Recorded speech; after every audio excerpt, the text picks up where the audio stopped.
오늘 함께 나누실 하나님의 말씀은 에스겔 20장 1절부터 9절까지의 말씀입니다. 에스겔 20장 1절부터 9절까지의 말씀입니다. 한 마음으로 하나님의 말씀을 받도록 하겠습니다. 일곱째 해 다섯째 달 열째 날에 이스라엘 장로 여러 사람이 여호와께 물으려고 와서 내 앞에 앉으니 여호와의 말씀이 내게 임하여 이르시되 인자야 이스라엘 장로들에게 말하여 이르라. 주 여호와께서 이렇게 말씀하셨느니라. 너희가 내게 물으려고 왔으냐 내가 나의 목숨을 걸고 맹세하거니와 너희가 내게 묻기를 내가 용납하지 아니하리라. 주 여호와의 말씀이니라. 인자야 내가 그들을 심판하려느냐 내가 그들을 심판하려느냐 너는 그들에게 그들의 조상들의 가증한 일을 알게 하여 이르라. 주 여호와께서 이같이 말씀하셨느니라. 옛날에 내가 이스라엘을 택하고 야곱의 집의 후예를 향하여 내 손을 들어 맹세하고 애굽 땅에서 그들에게 나타나 맹세하여 이르기를 나는 여호와 너희 하나님이라 하였노라. 그날에 내가 내 손을 들어 그들에게 맹세하기를 애굽 땅에서 인도하여 내어 그들을 위하여 찾아두었던 땅 곧 젖과 꿀이 흐르는 땅이요 모든 땅 중에 아름다운 곳에 이르게 하리라 하고 또 그들에게 이르기를 너희는 눈을 끄는 바 가증한 것을 각기 버리고 애굽의 우상들로 말미암아 스스로 더럽히지 말라.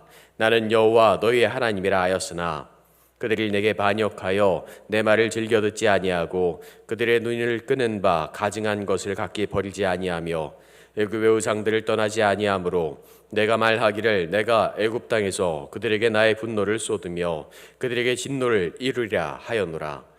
그러나 내가 그들이 거주하는 이방인의 눈 앞에서 그들에게 나타나 그들을 애굽 땅에서 인도하여 내었나니 이는 내 이름을 위함이라. 내 이름을 그 이방인의 눈 앞에서 더럽히지 아니하려고 행하였음이니라. 아멘. 하나님의 은혜와 사랑이 우리의 삶에 그리고 이 더운 여름날 가득하기를 간절히 소망합니다. 여름이 조금 지났다고 절기가 바뀌었다라고 저희 아내가 이야기를 하더라고요. 그래서 되게 편안한 마음으로 어제 밖에 나갔다가 더워서 죽는 줄 알았습니다. 여름은 한 9월까지는 갈 것 같습니다. 더위 조심하시기를 간절히 소망합니다. 오늘 말씀을 묵상하다가 이런 내용을 들은 기억이 있습니다. 이방인들을 섬기던 신들과 우리가 섬기는 하나님과 다른 점은 무엇일까라고 말씀을 해주셨던 그분의 이야기였습니다. 다른 신들을 섬기는 이들은 무엇인가 이루기 위해서 혹은 그 신의 응답을 듣기 위해서 간절히 기도하고 제사를 지내고 그 신에게 부르짖으며 간절히 바랄 때 언젠가 응답을 받을 수 있겠지. 그 신이 원할 때, 그 신이 바랄 때 그 신은 응답하겠다라는 것이 있다 합니다. 그 신의 마음에 맞는 대로 그 사람이 섬기는 그 신의 마음에 맞는 대로 그 뜻에 맞는 대로 대답을 한다라는 것입니다. 이것에 대한 이야기를 예전에 브래드 이발소라고 하는 아이들이 보는 만화가 있거든요. 그 만화를 보면 저희 아이와 함께 이렇게 그 만화를 보고 있는데 그 케이크가 어떻게 만들어졌는지 케이크의 유래에 대한 이야기였습니다. 아르테미스라는 그 올림포스의 신 이야기가 나오면서 그 신의 마음을 움직이기 위해서 사람들이 예물을 드리고 예배를 드리고 제물을 바치면서 어떻게든 그 신의 관심을 끌어보려 노력하는 그런 장면들이 나옵니다. 신이 이걸 드리면 굉장히 감동해서 좋아하면서 나에게 응답해 주겠지. 이렇게 좋은 예물을 드리면 이렇게 아름다운 금붙이를 드리면 나에게 응답하겠지라고 하면서 산더미와 같은 그 제물들을 쌓아 놓는 모습이 나왔습니다. 그런데 아무도 그 신에게 응답을 받지 못했죠. 그런데 그 달의 여신이기도 한 아르테미스를 닮은 그 달을 닮은 빵, 그 케이크를 만들어서 바쳤더니 신이 응답했더라. 그래서 케이크가 만들어지기 시작했다라는 이야기였습니다. 그 이야기에서 볼 수 있는 것처럼 다른 신들, 우리가 섬기는 하나님과 다른 신들은 그 신에 관심을 가질 만한 것, 그런 제사나 제물들을 바치면 어떻게든 그 신의 눈치를 살피면서 내가 그에게 응답받기를 노력하고 그 신의 마음을 움직이지 않으면 관심을 끌지 못하면 혹은 반응을 얻지 못한다 라는 것이었죠. 그런데 우리가 섬기는 하나님은 다른 신들과 차이가 있다라고 그 말씀을 전해주시는 목사님께서 말씀하셨습니다. 우리가 하나님의 바른 뜻, 하나님의 선하심에 맞게 살아가게 하시기 위해서 하나님께서 우리에게 다가오셔서 끝없이 노력하신다라는 것입니다. 우리를 인도하시고 우리에게 말씀하시며 설득하신답니다. 다른 신들, 다른 사람들이 섬기는 그 신들과 다르게 하나님은 우리에게 오셔서 우리를 설득하신다라는 거죠. 대답을 듣기 위해서 다른 사람들은 노력하지만 하나님은 우리를 인도하시기 위해서 끝없이 우리를 설득하시며 우리에게 다가오셔서 말씀하시고 내가 너와 함께하겠다 약속하고 계신다라는 겁니다. 하나님의 마음에 응답하기를, 우리가 응답해 주기를 간절히 바라시는 분이 바로 하나님의 마음이라는 거죠. 꼭 제가 아까 말씀드렸던 그 브래드 이발소에 나왔던 그 올림푸스의 신과는 전혀 다른 모습인 것 같습니다. 사람들은 그 심히 응답하기를 간절히 바라지만 하나님은 우리가 응답해 주기를, 우리가 대답해 주기를 간절히 원한다라는 거죠. 오늘 말씀에서 하나님의 목소리, 하나님의 음성을 듣게 된다면, 하나님의 뜻을 알게 된다면 우리가 어떤 잘못을 얼마나 저지르고 있었는지 알게 될 것 같습니다. 그리고 하나님께서 우리를 위해서 어떻게 노력하셨는지 들어보고 돌아보게 됩니다. 하나님은 이스라엘을 위해서 항상 노력하고 애쓰셨죠. 본문 5절에 이렇게 고백하죠. 주 여호와께서 이같이 말씀하셨느니라. 옛날에 내가 이스라엘을 택하고 야곱의 집에 후회를 향하여 내 손을 들어 맹세하고 애굽 땅에서 그들에게 나타나 맹세하여 이르기를 나는 여호와 너희 하나님이라 하였노라. 우리가 하나님께 고백하고 간절히 맹세한 것이 아닙니다. 내가 하나님의 종이 되겠습니다. 내가 하나님의 뜻에 맞게 살아가겠습니다. 내가 하나님과 함께하기를 간절히 소망합니다 라고 내가 맹세한 게 아니라 하나님께서 이스라엘을 택하시고 우리를 선택하시고 하나님의 손을 우리를 향하여 드시면서 우리에게 직접 맹세하신다라는 말씀입니다. 우리 하나님이 되어 주십시오. 나와 함께 해 주십시오. 우리가 간절히 바라서 이루어 주십시오라는 것이 아니라 우리의 하나님이 되어 주시고 우리에게 직접 맹세하시고 하나님의 손을 들고 분명히 우리에게 말씀해 주신다는 겁니다. 내가 여호와 너의 하나님이다. 내가 너희와 함께 하겠다 라고 하나님께서 맹세하십니다. 그 후에 하나님께서 어떻게 하셨죠? 다른 신들의 손에 잡혀있는 이스라엘을 위해서 그 신들과 직접 싸우시죠. 그 우상들보다 당신이 얼마나 크고 위대하신 분인지 직접 이스라엘 앞에서 다른 신들을 섬기는 이들 앞에서 증명하십니다. 그리고 더 좋은 길로, 선한 길로 이스라엘을 이끌어 나가시죠. 하나님께서 이스라엘을 이끌어 가시는 그 모든 길에 얼마나 많이 참고 기다리셨는지 우리는 그 말씀들을 통해서 알고 있습니다. 수많은 변덕을 부리는 이스라엘을 얼마나 기다려 주셨는지, 더 좋은 것을 먹이길 바라시고 아름다운 것을 주기 위해서 얼마나 노력하셨는지, 구름기둥과 불기둥을 통해서 인도하시고 혹시라도 더울까 추울까 애쓰시던 분이 하나님이셨습니다. 혹시라도 다치진 않을까 걱정하시던 분이 하나님이셨죠. 이스라엘은 하나님의 음성에, 하나님의 인도하심에 응답하며 순종하며 따라가는 것, 하나님의 말씀에 순종하는 것, 그것만 지키면 되었습니다. 목이 마르다면, 배가 고프다면, 춥다고 한다면, 덥다고 한다면, 아니 그 이전부터 준비하시고 예비하시면서 더 좋은 곳으로 아름다운 길로 인도하시기 위해서 하나님이 항상 노력하셨습니다. 이스라엘이 우리에게 더 좋은 것을 주십시오 간절히 기도하고 좋은 예배로 하나님께 부르짖으면서 간절히 바랬기에 하나님께서 응답하신 것이 아니라 하나님께서 손으로 직접 이스라엘을 선택하시고 그들에게 약속하시고 맹세하셨기 때문에 그들을 지키기 위해서 최선을 다하셨던 것입니다. 그런데 오늘 말씀에서처럼 이스라엘은 하나님을 멀리하고 하나님을 버리고 그 은혜를 잊어버렸습니다. 그래서 이렇게 나오죠. 이스라엘의 장로들, 이스라엘 이끌어가는 이들이 지금 힘들고 어려운 상황을 이겨내기 위해서 하나님의 선지자, 예언자 그 에스겔에게 물으러 왔을 때 하나님께서 대답하시는 겁니다. 3절에 너희가 내게 물으려고 왔느냐? 내가 나의 목숨을 걸고 맹세하거니와 너희가 내게 묻기를 내가 용납하지 아니하니라. 주 여호와의 말씀이니라. 너희가 원하는 것을 내가 들어주지 않겠다라는 그 말씀처럼 들립니다.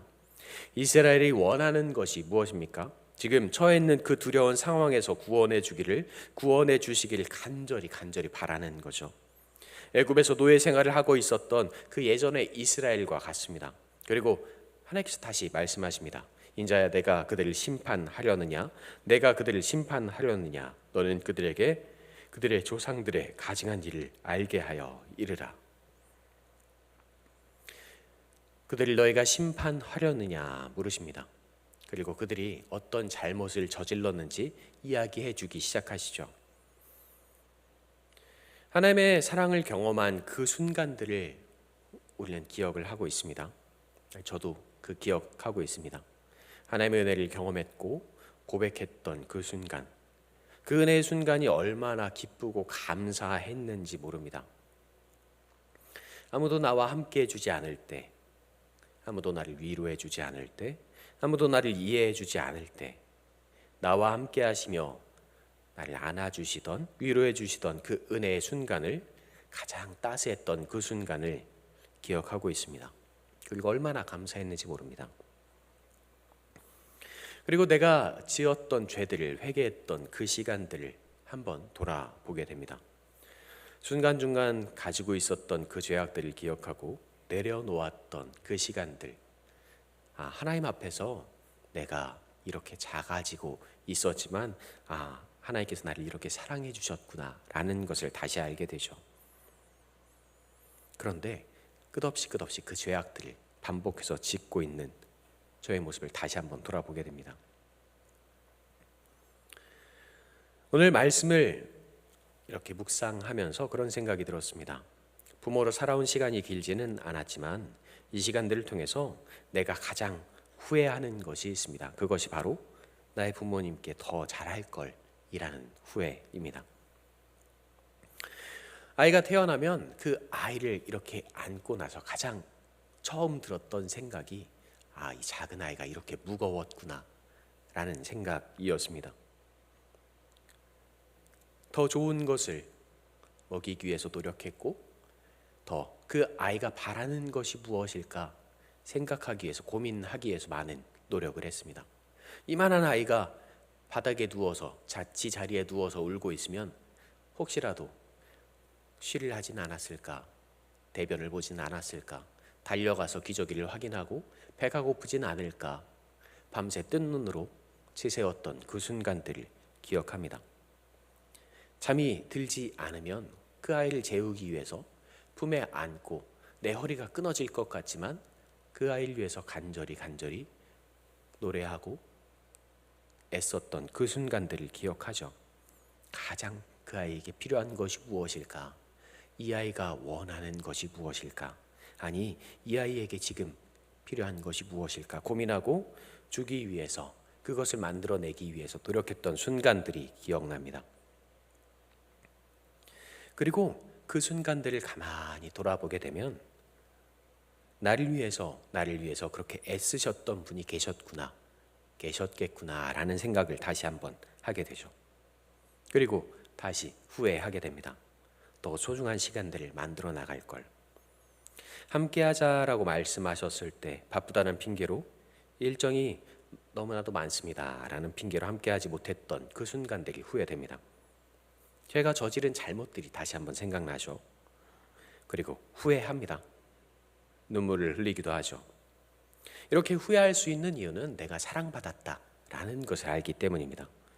그리고 그 사랑을 받은 것이 내가 원해서가 아니라, 내가 바래서 나를 제발 이렇게 사랑해 주십시오라고 간절히 부르짖어서가 아니라, 나를 한없이 끝없이 아무런 대가 없이 사랑해 주셨던 그 사랑을 경험했기 때문입니다. 하나님의 사랑 역시 그러한 것 같습니다. 다른 신들과는 다른 은혜이고 사랑이죠. 직접 다가오셔서 손을 잡으시고 맹세하셨습니다. 사랑한다 고백하셨습니다. 나의 자녀가 필요한 것이 무엇일까? 무엇일까 고민하시고 그를 위해서 주셨습니다. 우리를 위해서 돌봐주셨습니다. 함께해 주시고 이끌어 주셨습니다.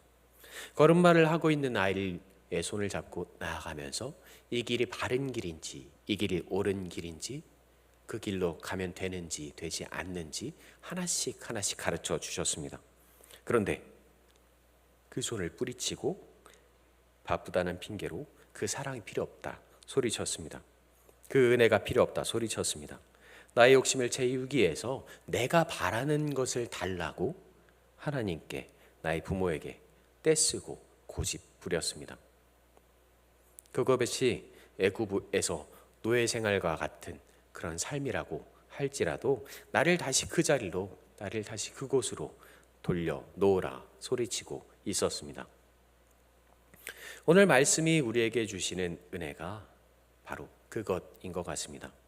그 사랑을 내가 뿌리쳤다는 그 사실을 다시 기억하게 한다는 것입니다. 우리가 하나님의 사랑을 지금까지 받고 있었지만 나는 그것이 사랑이 아닙니다 라고 외면했다는 겁니다. 그 끝없는 사랑이 나는 더 이상 필요가 없습니다. 나 이제 혼자 잘 살 수 있습니다 라고 부정하고 있는 것입니다. 우리가 하나님의 마음에, 우리의 부모가 되시며 끝없이 사랑한다는 하나님의 마음에 어쩌면 지금 이 순간도 대못을 받고 있는 것 같습니다. 하나님의 품으로 돌아와 하나님과 함께하는 삶을 살아가는 우리가 되기를 간절히 소망합니다. 하나님께서는 우리가 필요한 것이 무엇인지 항상 고민하고 걱정하시고 우리를 위해 애쓰십니다. 하나님께서 말씀에선 우리를 심판하시겠다, 너희를 심판하겠다 말씀하시지만 그 심판은 우리가 하나님의 사랑 안에서 거하기를 간절히 원하시는 하나님의 사랑의 시작에 그 고백임을 우리는 분명히 알고 있습니다. 그리고 그 사랑 안에 머물겨 우리가 하나님의 약속된 자녀임을, 하나님의 손으로 지키시고 인도하시는 하나님의 복된 자녀임을 경험하는 우리가 되기를 간절히 소망합니다. 하나님의 말씀 안에 거하며 하나님의 은혜 안에 거하며 하나님의 사랑이 무엇인지 언제나 고백하며 하나님께서 나와 함께 해주심에 감사합니다 고백할 수 있는 우리가 되기를, 또한 제가 되기를 간절히 소망합니다. 그리고 그것이 우리의 삶의 가장 큰 은혜이고 축복이었음을 고백할 수 있기를 간절히 소망합니다. 기도하겠습니다. 하나님의 마음이 우리 안에 있음을 간절히 소망합니다. 하나님의 은혜가 우리 안에 있음을 간절히 소망합니다. 하나님께서 나와 함께 하시고 나를 지키시고 나를 인도하셨던 그 순간이 가장 큰 은혜였고 사랑이었음을 고백하게 하여 주시옵소서. 하나님의 마음으로 살아왔던 그 순간들을 기억하게 하시고 하나님의 은혜 안에 거했던 그 순간들을 기억하게 하셔서 하나님께 예배하는 것, 하나님께 기도하는 것, 하나님께 감사하는 것이 나의 삶의 가장 큰 은혜이고 축복임을 기억하게 하여 주시옵소서. 나를 위해 항상 애쓰시고 나를 위해 피 흘리시며 노력하셨던 그 간절한 사랑을 다시 한번 돌아보게 하시며 그 사랑 안에 거하는 것이, 그 사랑과 함께하는 것이 나에게 가장 큰 은혜이고 축복임을 기억하고 기억할 수 있는 우리가 되게 하여 주시옵소서. 그리고 그 사랑 안에 기쁨과 감사함으로 고백할 수 있는, 예배할 수 있는 우리가 되게 하여 주시옵소서. 언제나 우리 함께 하시며 우리를 지키시며 우리를 인도하시는 우리 구주 예수님의 이름으로 기도합니다. 아멘.